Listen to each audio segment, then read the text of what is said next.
Do you remember Nigerian footballer Sunday Oliseh?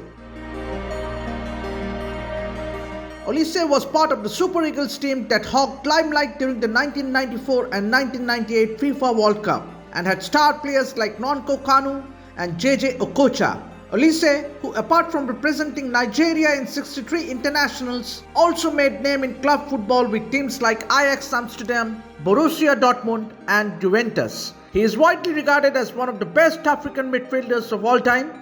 He was also part of the Nigerian team that won gold at the Atlanta Olympics in 1996.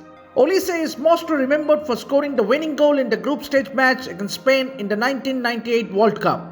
His pile driver from 25 yards took Spanish goalkeeper Andoni Zubijarreta completely by surprise. Oliseh, who is now a member of FIFA's Technical Study Group, took time for an exclusive chat with Extra Time editor Anilava Chatterjee.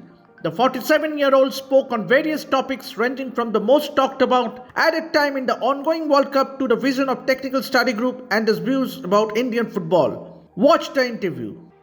So, what is the idea behind this technical study group by FIFA?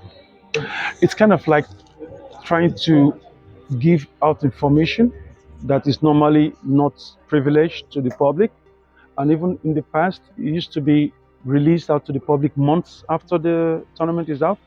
But now the idea is to give, like you, the journalists, like to the people at home, and to also coaches and technical stuff, a high-level appraisal of what is happening. So something like that. Football is evolving, things change. There was a time there was nothing like pressing football. So he went to pressing, now he's going to counter pressing and all that.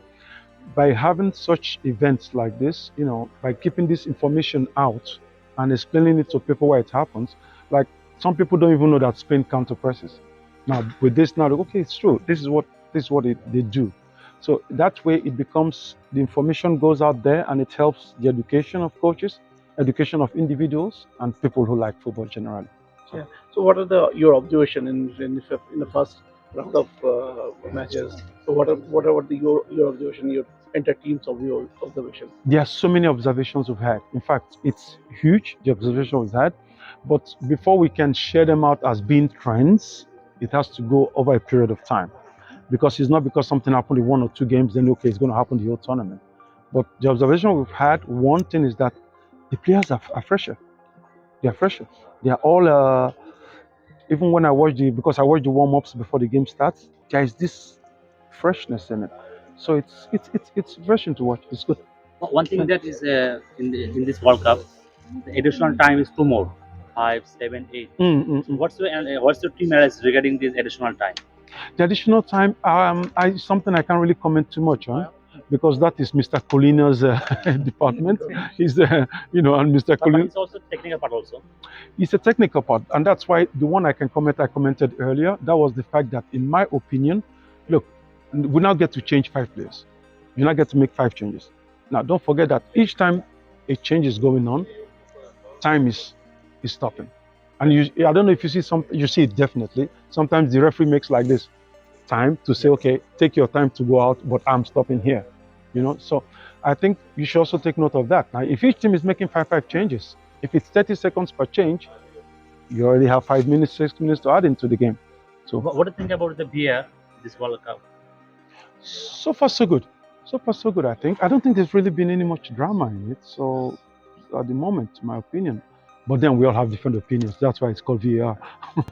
Sunday, this year Asian teams are really playing well, starting from the Saudi Arabia. So all the teams have really played well in Japan. So what is your take on this? We are partly in Asia, aren't we? So somehow the guys are at home. So no, that is not that also. I think also tactically and physically they have improved.